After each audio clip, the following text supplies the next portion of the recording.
जिस तरह पंजाब के लोग स्ट्रगल करते हैं, संघर्षां 'च मोहरी ने, बंगाल के लोग भी हमेशा संघर्षां 'च मोहरी रहिंदे ने कि बीजेपी भावें जिन्ना मर्जी प्रचार करे, पर मैं समझदा कि बीजेपी नूं बहुता पल्ले पैण वाला उत्थे है नहीं। मोदी का भावें प्रधानमंत्री है, पर इहदा जिवें कहना भी हिज मास्टर वॉइस है। इहदे पिछे अदानी अंबानी विदेशों के जिहड़े वड्डे कारपोरेट घराणे वो ने, उन्हां दा स्पोक्स परसन है। सो खेतीबाड़ी एक खेतर ऐसा है जिहड़ा साडी आर्थिकता का बड़ा ही कुंजीवत खेतर है। ये एक जे बचे सी, असी हमेशा काले जाके दित्ती है बीजेपी का जिन्ना हो सकता है वो नुकसान करो, बीजेपी नूं सट मारो, बीजेपी नूं वोट ना दो। जे सरकार जमाबंदियां लैके उन्हां असल मालकां नूं पेमेंट करूगी तां जिहड़े विचारे काश्त करते हैं उन्हां नूं पैसा किस तरह मिलूगा। सत श्री अकाल जी, तुसीं देख रहे हो विजन पंजाब टीवी ते मैं हाँ तुहाडे नाल अनु कौड़ा। किसानी अंदोलन की हर एक अपडेट तुहाडे तक साझी करते हैं। सिंघू बॉर्डर के उत्ते इस वेले मौजूद हाँ, प्रेम सिंह भंगू जी साडे नाल मौजूद ने। गल्लां बातां क्योंकि काफ़ी इस वेले सरकार वालों भी बयान आ रहे हैं, सरकार के जिहड़े मंत्री ने उन्हां वालों भी बयान आ रहे हैं, तो FCA के भी कुछ बयान ने। सो सोचा क्यों ना एक बार गलबात करके क्यों ना क्लीयर किया जाए भी असल दे विच अगे होना की है। तुसीं भी जाके आए हो वेस्ट बंगाल दे विच, जिस तरीके नाल स्वागत किया गया तुहाडा, सब तो पहले तो उहदे बारे गलबात करांगे क्योंकि बीजेपी की जिहड़ियां रैलियां हो रही ने उहदे विच इन्ना इकट्ठ देखण नूं नहीं मिल रहा। एक पासे देखिया सी 20 कुर्सियां सीगियां, वो भी पूरीआं नहीं सी पैंदियां, पर जदों किसान आगू जा रहे हैं तो उन्हां दा भरमा हुंगारा उन्हां नूं मिल रहा है। किवें देखदे हो इस चीज़?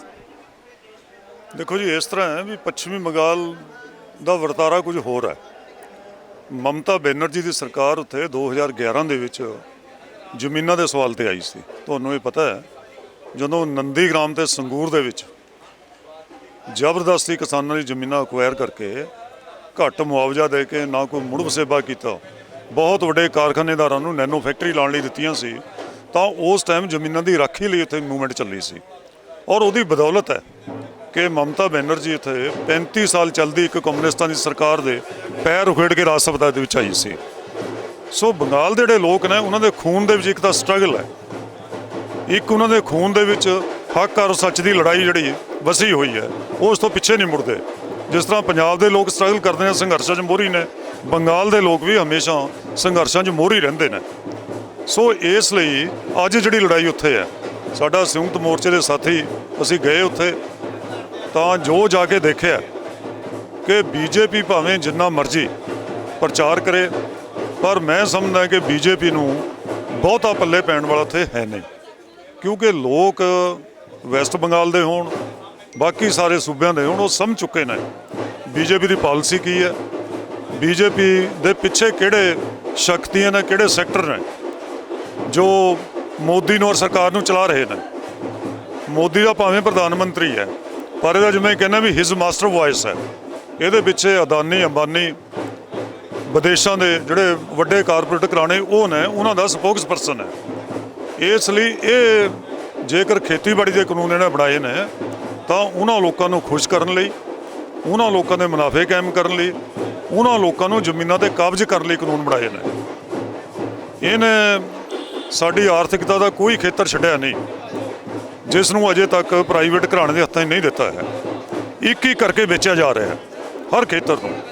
सो खेतीबाड़ी एक खेतर ऐसा है जिहड़ा साडी आर्थिकता का बड़ा ही कुंजीवत खेतर है। ये एक जे बचे सी, ये चाहुंदा भी इस नूं भी सौंप दिता जाए अदानी अंबानी कारपोरेट घराणिਆਂ ਨੂੰ, क्योंकि अज वर्ल्ड पद्धर के उपर भी और देश के विच भी कारपोरेट घराणे मल्टीनेशनल कारपोरेशन वो अज ये सोची बैठे ने कि आने वाले 20 सालों के जड़ियाँ जमीनां ने वो बहुत थोड़ियां रह जानियां।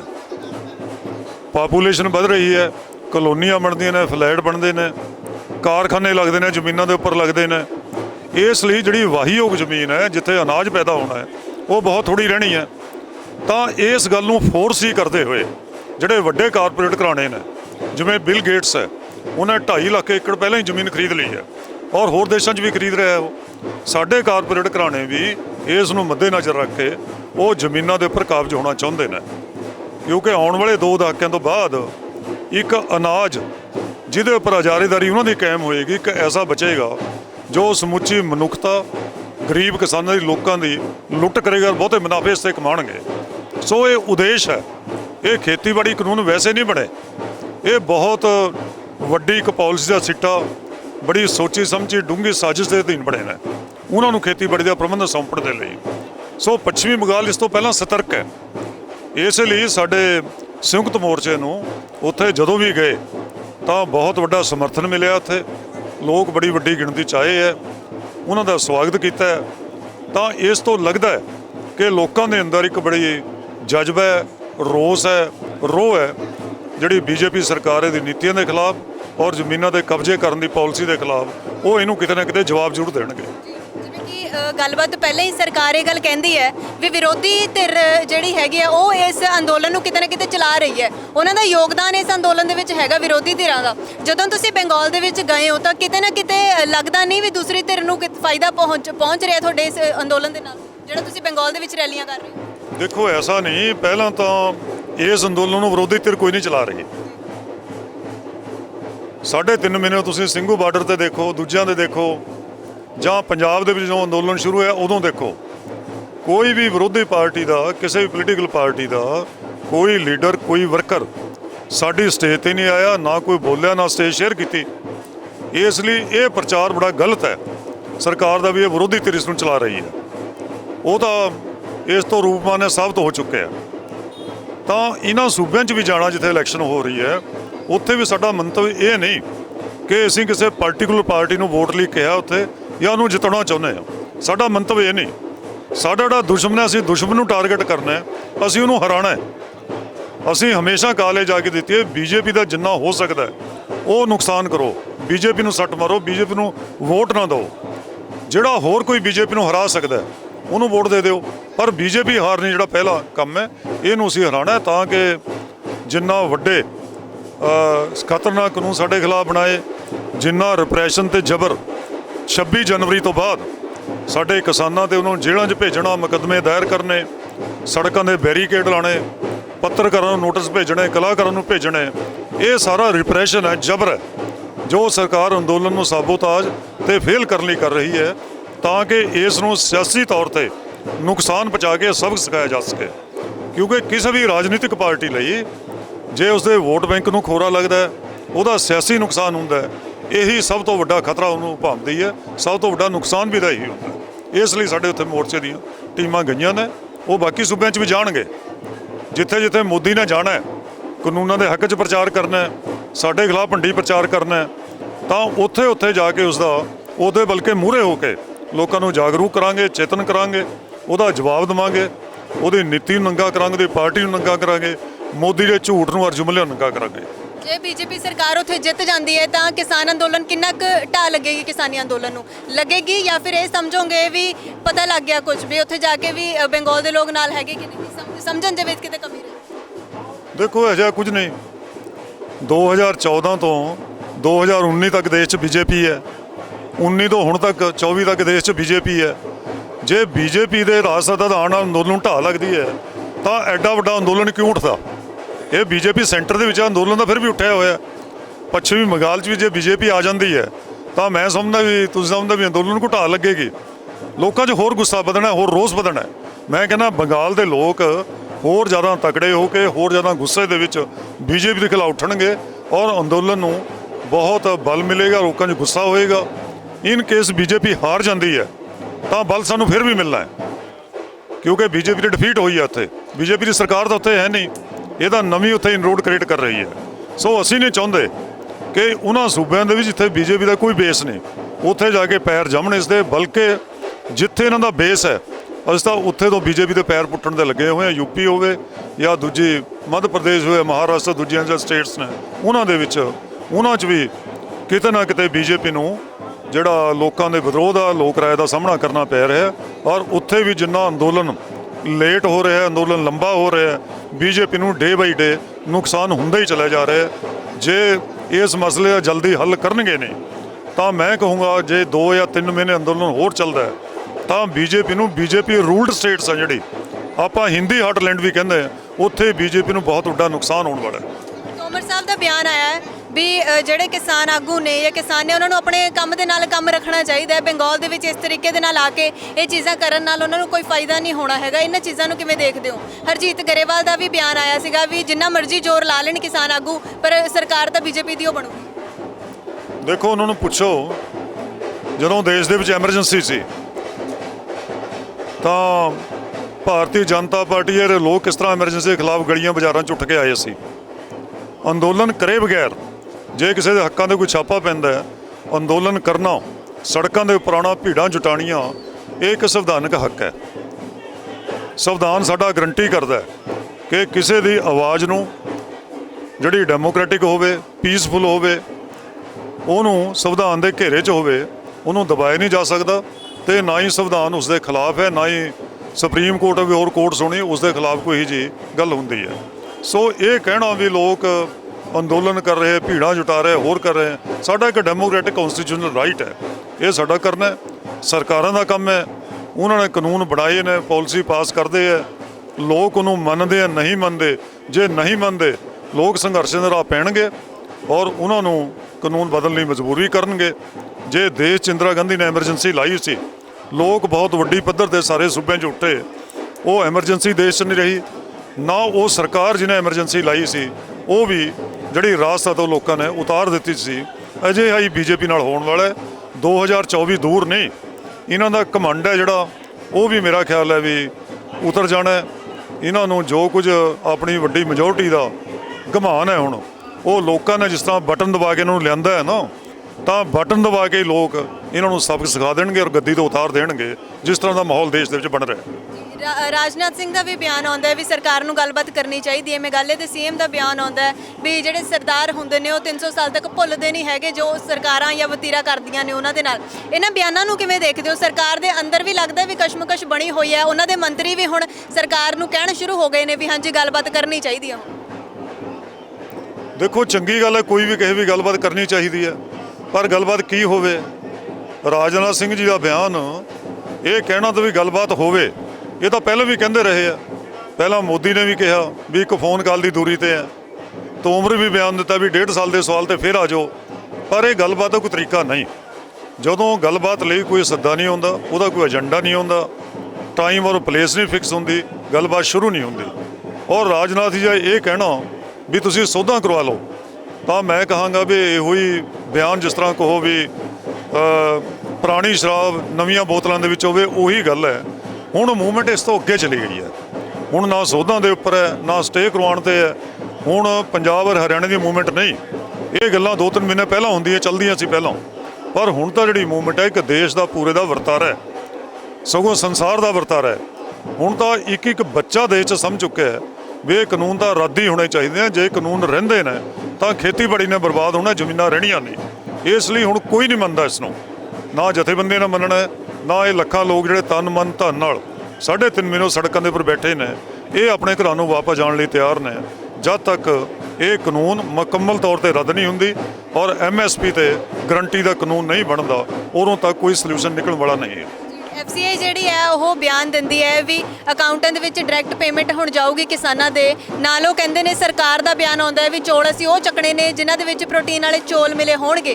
ਨਾਲ ਕੁਝ ਕੁ ਹੋਰ ਜਿਹੜੀਆਂ ਚੀਜ਼ਾਂ ਨੇ ਜੋੜੀਆਂ ਗਈਆਂ ਨੇ, ਨਮੀ ਦੀ ਜਿਹੜੀ ਦਰ ਹੈ ਉਹ ਘਟਾਈ ਗਈ ਹੈ। ਉਸ ਤੋਂ ਬਾਅਦ ਕਹਿੰਦੇ ਜਿਹੜੇ ਚੌਲ ਦਾਣਾ ਕਿੰਨਾ ਟੁੱਟਿਆ ਹੋਣਾ ਚਾਹੀਦਾ ਉਹਦੇ ਤੇ ਵੀ ਹੁਣ ਚੀਜ਼ਾਂ ਲਾਈਆਂ ਜਾ ਰਹੀਆਂ ਨੇ। ਫਿਰ ਕਹਿੰਦੇ ਵੀ ਸਰਕਾਰੀ ਖਰੀਦ ਉਹਦੀ ਹੋਊਗੀ, FCI ਕਹਿੰਦੀ ਜਿਨ੍ਹਾਂ ਕੋਲ ਫਰਦਾਂ ਹੋਣਗੀਆਂ। ਲੱਗਦਾ ਵੀ ਤਿੰਨਾਂ ਕਾਨੂੰਨਾਂ ਨੂੰ ਹੌਲੀ ਹੌਲੀ ਤੋੜ ਕੇ ਲਾਗੂ ਕਰਨ ਦੀ ਕੋਸ਼ਿਸ਼ ਹੈ। ਦੇਖੋ, ਇਹ ਸਾਰੀਆਂ ਜਿਹੜੀਆਂ ਕੰਡੀਸ਼ਨ ਲਾਈਆਂ ਨਾ ਖਰੀਦ ਲਈ, ਉਹਨਾਂ ਦਾ ਉਦੇਸ਼ ਇੱਕੋ ਹੀ ਹੈ। ਇਹ ਕਾਨੂੰਨ ਬਣਨ ਤੋਂ ਪਹਿਲਾਂ ਵੀ ਸਰਕਾਰ ਜਦੋਂ ਦੀ ਵਿਸ਼ਵ ਵਪਾਰ ਜਥੇਬੰਦੀ ਦੀ ਮੈਂਬਰ ਬਣੀ ਹੈ, ਵਿਸ਼ਵ ਵਪਾਰ ਜਥੇਬੰਦੀ ਅਮੀਰ ਦੇਸ਼ਾਂ ਦੇ ਗਲਬੇ ਵਾਲੀ ਇੱਕ ਜਥੇਬੰਦੀ ਹੈ, ਜਿਹਦਾ ਮੁੱਖ ਕੰਮ ਹੈ ਸਾਰੇ ਵਰਲਡ ਦੇ ਵਿੱਚ ਇੱਕ ਦੇਸ਼ ਇੱਕ ਮੰਡੀ, ਖੁੱਲ੍ਹਾ ਵਪਾਰ, ਨਾ ਕੋਈ ਬੰਦਸ਼ ਕੁਆਂਟੀਟੀ ਦੀ ਨਾ ਕੁਆਲਿਟੀ ਦੀ, ਉਹ ਇਹਦੇ ਲਈ ਚੱਲ ਰਹੀ ਹੈ। ਔਰ ਜਿਹੜੇ ਮੈਂਬਰ ਦੇਸ਼ ਉਹਦੇ ਮੈਂਬਰ ਨੇ, ਉਹ ਉਹਨਾਂ ਦੇਸ਼ਾਂ ਦੇ ਉੱਪਰ ਉਹਦੀ ਹਮੇਸ਼ਾ ਇੱਕ ਡਿਕਟੇਟ ਹੈ, ਹੁਕਮ ਹੈ ਕਿ ਤੁਸੀਂ ਦੇਰ ਸਵੇਰ ਜਿਹੜੀ ਸਪੋਰਟ ਪ੍ਰਾਈਸ ਹੈ ਔਰ ਸਰਕਾਰੀ ਖਰੀਦ ਏਜੰਟਾਂ ਦੀ ਖਤਮ ਕਰੋ, ਇੱਕ ਖੁੱਲ੍ਹੀ ਮੰਡੀ ਬਣਾਓ। ਸਾਡਾ ਦੇਸ਼ ਹਰ ਵਾਰੀ ਸਮਾਂ ਲੈ ਕੇ ਆਉਂਦਾ ਇੱਥੋਂ। ਉਹ ਕਹਿੰਦੇ ਨੇ ਵੀ ਬੜਾ ਗਰੀਬ ਦੇਸ਼ ਹੈ, ਸਾਨੂੰ ਇਸ ਦੇ ਵਿੱਚ ਪੀਡੀਐਸ ਤੇ ਅਨਾਜ ਸਸਤਾ ਸਪਲਾਈ ਕਰਨ ਦੇ ਲਈ ਸਰਕਾਰੀ ਖਰੀਦ ਕਰਨੀ ਪੈਂਦੀ ਹੈ ਔਰ ਇਹ ਹਰ ਵਾਰੀ ਸਾਲ ਜਾਂ 2 ਸਾਲ ਦਾ ਸਮਾਂ ਲੈ ਕੇ ਆਉਂਦੇ ਨੇ। ਪਰ ਉਹ ਕਿੰਨੀ ਕੁ ਦੇਰ ਲੈਣਗੇ? ਇਹ ਉਸੇ ਤਰ੍ਹਾਂ ਦੇ ਕਾਨੂੰਨ ਬਣਾਏ ਨੇ। ਇਹ ਕਾਨੂੰਨਾਂ ਦਾ ਸਾਰ ਅੰਸ਼ ਹੈ ਜਿਹੜਾ, ਤਿੰਨੇ ਕਾਨੂੰਨਾਂ ਦਾ ਸਾਰ ਅੰਸ਼ ਇਹ ਹੈ ਕਿ ਇੱਕ ਤਾਂ ਕਾਰਪੋਰੇਟ ਘਰਾਣਿਆਂ ਨੂੰ ਖੁੱਲ੍ਹੀ ਛੁੱਟੀ ਦੇਣੀ ਜ਼ਖੀਰੇਬਾਜ਼ੀ ਦੀ, ਅੰਨ ਦਾ ਭੰਡਾਰ ਕਰਨ ਦੀ, ਤਾਂ ਕਿ ਉਹ ਜਦੋਂ ਅਨਾਜ ਦੀ ਪੈਦਾਵਾਰ ਨਾ ਹੋਵੇ, ਫਸਲਾਂ ਨਾ ਹੋਣ, ਉਹ ਵਧੀਆ ਕੀਮਤਾਂ ਦੇ ਵੇਚ ਕੇ ਮਨੁੱਖਤਾ ਦੀ ਲੁੱਟ ਕਰਨ। ਦੂਜਾ, ਜੋ ਸਰਕਾਰੀ ਖਰੀਦ ਔਰ ਸਪੋਰਟ ਪ੍ਰਾਈਸ ਦੀ ਨੀਤੀ ਚੱਲਦੀ ਹੈ, ਇਸ ਦਾ ਭੋਗ ਪਾਉਣਾ ਮੌਕੇ ਦੇ ਸਰਕਾਰੀ ਮੰਡੀਆਂ ਕਾਇਮ ਕਰਕੇ ਜਾਂ ਠੇਕੇ ਦੀ ਖੇਤੀ ਕਾਇਮ ਕਰਕੇ। ਸਾਰ ਅੰਸ਼ ਇਹ ਹੈ। ਸੋ ਹੁਣ ਇਸ ਫਸਲ ਦੇ ਵਿੱਚ ਜਿਹੜੀਆਂ ਰਿਸਟ੍ਰਿਕਸ਼ਨ ਕੰਡੀਸ਼ਨਸ ਉਹ ਲਾ ਰਹੇ ਨੇ, ਇਹ ਕਿ ਜਿਹੜਾ ਦਾਣੇ ਦੀ ਕੁਆਲਿਟੀ ਇਹ ਹੋਏਗੀ, ਨਮੀ ਹੋਏਗੀ, ਹਰ ਵਾਰੀ ਲਾਉਂਦੀ ਹੈ, ਉਹ ਹਰ ਵਾਰੀ ਲਾਉਂਦੇ ਨੇ। ਖਰੀਦ ਦੇ ਵਿੱਚ ਹਰ ਵਾਰੀ ਔਕੜ ਆਉਂਦੀ ਹੈ, ਕਿਸਾਨਾਂ ਨੂੰ ਲੜਨਾ ਪੈਂਦਾ ਹੈ। ਪਰ ਇਸ ਵਾਰੀ ਕੁਝ ਜ਼ਿਆਦਾ ਹੈ, ਕਿਉਂਕਿ ਇਹਨੇ ਵੇ ਹੌਲੀ ਹੌਲੀ ਇਹਨਾਂ ਕਾਨੂੰਨਾਂ ਦੀ ਇੰਪਲੀਮੈਂਟੇਸ਼ਨ ਵੀ ਹੈ। ਸਰਕਾਰ ਖਰੀਦ ਤੋਂ ਆਪਣਾ ਹੱਥ ਪਿੱਛੇ ਖਿੱਚੇਗੀ। ਦੇਖੋ 2017 ਸ਼ਾਂਤਾ ਕੁਮਾਰ ਕਮੇਟੀ ਬਣੀ ਸੀ ਔਰ ਸ਼ਾਂਤਾ ਕੁਮਾਰ ਕਮੇਟੀ ਦੀਆਂ ਰਿਕਮੈਂਡੇਸ਼ਨਸ ਨੇ ਜਿਹੜੀਆਂ ਉਹ ਸਾਫ਼ ਸਨ ਕਿ ਐਫਸੀਆਈ ਨੂੰ ਰੀਸਟਰਕਚਰ ਕਰੋ, ਇਹਨੂੰ ਖਤਮ ਕਰ ਦਿਓ। ਦੂਜਾ, ਉਹ ਕਹਿੰਦੇ ਸੀ ਕਿ ਹੁਣ ਕਣਕ ਔਰ ਝੋਨੇ ਦੀ ਬਹੁਤ ਬਹੁਤਾਤ ਹੋ ਗਈ, ਮੋਟੇ ਅਨਾਜ ਦੀ ਪੈਦਾਵਾਰ ਜਾਂ ਮੋਟੇ ਅਨਾਜ ਦੀ ਖਪਤ ਹੀ ਕੋਈ ਨਹੀਂ, ਇਹਨੂੰ ਛੱਡ ਦਿਓ ਪੈਦਾ ਕਰਨਾ। ਕਹਿਣ ਦਾ ਮਤਲਬ ਵੀ ਇਸ ਦੀ ਕੋਈ ਖਰੀਦ ਵੀ ਬੰਦ ਕਰੋ, ਇਹਨੂੰ ਪੈਦਾ ਵੀ ਨਾ ਕਰੋ। ਇਹ ਸ਼ਾਂਤਾ ਕੁਮਾਰ ਕਮੇਟੀ ਦੀਆਂ ਰਿਕਮੈਂਡੇਸ਼ਨਸ ਹੀ ਹੈ ਜਿਹੜੀ ਕਾਨੂੰਨਾਂ ਦੇ ਜ਼ਰੀਏ ਸਰਕਾਰ ਲਾਗੂ ਕਰ ਰਹੀ ਹੈ। ਔਰ ਜਿਹੜੀ ਹੁਣ ਇਹ ਰਿਸਟ੍ਰਿਕਸ਼ਨਸ ਲਾ ਕੇ ਕਿ ਤੁਸੀਂ ਜਮ੍ਹਾਂਬੰਦੀ ਦਿਓ, ਪਹਿਲਾਂ ਹੁਣ ਜਮ੍ਹਾਂਬੰਦੀ ਦੇਣ ਦਾ ਮੈਨਾ ਇਹ ਹੈ, ਦੇਖੋ ਦੇਸ਼ ਦੇ ਵਿੱਚ ਬਹੁਤ, ਮੈਂ ਕਹਿੰਦਾ ਵੀ 50% ਲੋਕ ਐਸੇ ਨੇ ਜਿਹੜੇ ਜ਼ਮੀਨਾਂ ਠੇਕੇ 'ਤੇ ਲੈ ਕੇ ਖੇਤੀ ਕਰਦੇ ਨੇ, ਉਹ ਸਿੱਧੇ ਓਨਰ ਨਹੀਂ। ਜੇ ਸਰਕਾਰ ਜਮ੍ਹਾਂਬੰਦੀਆਂ ਲੈ ਕੇ ਉਹਨਾਂ ਅਸਲ ਮਾਲਕਾਂ ਨੂੰ ਪੇਮੈਂਟ ਕਰੂਗੀ ਤਾਂ ਜਿਹੜੇ ਵਿਚਾਰੇ ਕਾਸ਼ਤ ਕਰਦੇ ਆ ਉਹਨਾਂ ਨੂੰ ਪੈਸਾ ਕਿਸ ਤਰ੍ਹਾਂ ਮਿਲੂਗਾ? ਤਾਂ ਵਿਦੇਸ਼ਾਂ 'ਚ ਬੈਠੇ ਨੇ ਬਹੁਤ ਲੋਕ, ਤਾਂ NRI ਜਿਹਨੇ ਜ਼ਮੀਨਾਂ ਦੇ ਮਾਲਕ ਨੇ, ਪੈਸਾ ਉਹਨਾਂ ਨੂੰ ਚਲੇ ਜਾਊਗਾ, ਜਾਂ ਜਿਹੜੇ ਕੋਈ ਸ਼ਹਿਰਾਂ 'ਚ ਬੈਠੇ ਨੇ ਉਹਨਾਂ ਨੂੰ ਚਲੇ ਜਾਊਗਾ। ਜਿਹੜੇ ਮੌਕੇ 'ਤੇ ਜ਼ਮੀਨਾਂ 'ਚ ਕੰਮ ਕਰਦੇ ਨੇ, ਕਾਸ਼ਤਕਾਰ ਨੇ, ਠੇਕੇ ਵਾਲੇ ਨੇ, ਉਹਨਾਂ ਨੂੰ ਪੈਸਾ ਨਹੀਂ ਮਿਲਣਾ, ਕਿਤੇ ਨਾ ਕਿਤੇ ਉਹਨਾਂ ਦੀ ਲੁੱਟ ਹੋਣੀ ਹੈ, ਉਹਨਾਂ ਦੇ ਖਿਲਾਫ ਹੋਣਾ ਹੈ। ਸੋ ਇਹ ਸਰਕਾਰ ਇਸ ਪਾਸੇ ਨੂੰ ਵੱਧ ਰਹੀ ਹੈ। ਡਾਇਰੈਕਟ ਪੇਮੈਂਟ ਦਾ ਵੀ ਇਹੋ ਹੀ ਹੈ, ਪਹਿਲਾਂ ਵੀ ਡਾਇਰੈਕਟ ਪੇਮੈਂਟ ਵਰਕਾਈ ਹੈ, ਕਿਉਂਕਿ ਭਾਵੇਂ ਜਿਹੜਾ ਆੜ੍ਹਤੀਆਂ ਦੇ ਖਾਤੇ 'ਚ ਪੈਸੇ ਆਉਂਦੇ ਨੇ, ਪਰ ਆੜ੍ਹਤੀ ਟੋਟਲ ਪੈਸੇ ਸਾਡੇ ਖਾਤੇ 'ਚ ਪਾਉਂਦਾ। ਹੁਣ ਸਰਕਾਰ ਜੇ ਸਿੱਧੇ ਸਾਡੇ ਖਾਤੇ 'ਚ ਪੈਸਾ ਪਾਉਣਾ ਚਾਹੁੰਦੀ ਹੈ ਤਾਂ ਕਿਤੇ, ਕਿਉਂਕਿ ਖੇਤੀ ਕਾਨੂੰਨਾਂ ਦੀ ਲੜਾਈ ਹੈ ਜਿਹੜੀ ਨਾ, ਇਹਦੇ ਵਿੱਚ ਆੜ੍ਹਤੀ ਵੀ ਸ਼ਾਮਲ ਹੈ। ਉਹ ਵੀ ਸਮਝਦੇ ਜੇ ਮੰਡੀਆਂ ਖਤਮ ਹੋਣੀਆਂ ਤਾਂ ਆੜ੍ਹਤੀ ਸਿਸਟਮ ਵੀ ਖਤਮ ਹੋਣਾ ਹੈ, ਉੱਥੇ ਦਾ ਮਜ਼ਦੂਰ ਬੇਰੁਜ਼ਗਾਰ ਹੋਣਾ, ਬਹੁਤ ਲੋਕ ਜਿਹੜੇ ਕੰਮ ਕਰਦੇ ਨੇ ਉੱਥੇ ਬੇਰੁਜ਼ਗਾਰ ਹੋਣੇ ਨੇ। ਸੋ ਇਹ ਕਿਤੇ ਨਾ ਕਿਤੇ ਲੋਕਾਂ ਦੇ ਵਿੱਚ ਡਿਵੀਜ਼ਨ ਕ੍ਰੀਏਟ ਕਰਨ ਲਈ, ਲੋਕਾਂ ਨੂੰ ਆਪਸ 'ਚ ਲੜਾਉਣ ਲਈ ਕੀਤਾ ਜਾ ਰਿਹਾ ਹੈ। ਤਾਂ ਮੈਂ ਕਹਿੰਦਾ ਵੀ ਇਸ ਸਮੇਂ ਬੜਾ ਖਤਰਨਾਕ ਹੈ। ਅਜੇ ਲੜਾਈ ਸਾਨੂੰ ਇਕਮੁੱਠ ਹੋ ਕੇ, ਆੜ੍ਹਤੀ ਹੋਣ, ਮਜ਼ਦੂਰ ਹੋਣ, ਕਿਸਾਨ ਹੋਣ, ਸਾਰਿਆਂ ਨੂੰ ਇਹ ਖੇਤੀ ਕਾਨੂੰਨ ਰੱਦ ਕਰਨ ਦੀ ਲੜਾਈ ਲੜਨੀ ਹੈ। ਅਸੀਂ ਸਾਰੇ ਇਸ ਲਈ ਯੂਨਾਈਟਡ ਹਾਂ।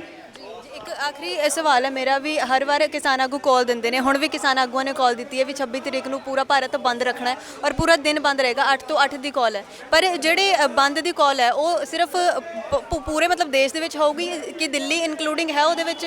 ਦਿੱਲੀ ਵੀ ਬੰਦ ਰਹੂਗਾ? ਸਾਰੇ ਦੇਸ਼ ਦੀ ਕਾਲ ਹੈ, ਅਸੀਂ ਕਿਸੇ ਨੂੰ ਐਗਜ਼ੈਂਪਟ ਨਹੀਂ ਕੀਤਾ ਹੈ। ਤੁਸੀਂ ਸਾਡੇ ਬਿਆਨ ਪੜ੍ਹ ਲਓ, ਅਸੀਂ ਕਿਤੇ ਨਹੀਂ ਕਿਹਾ ਵੀ ਦਿੱਲੀ ਐਗਜ਼ੈਂਪਟਡ ਹੈ ਇਸ ਤੋਂ।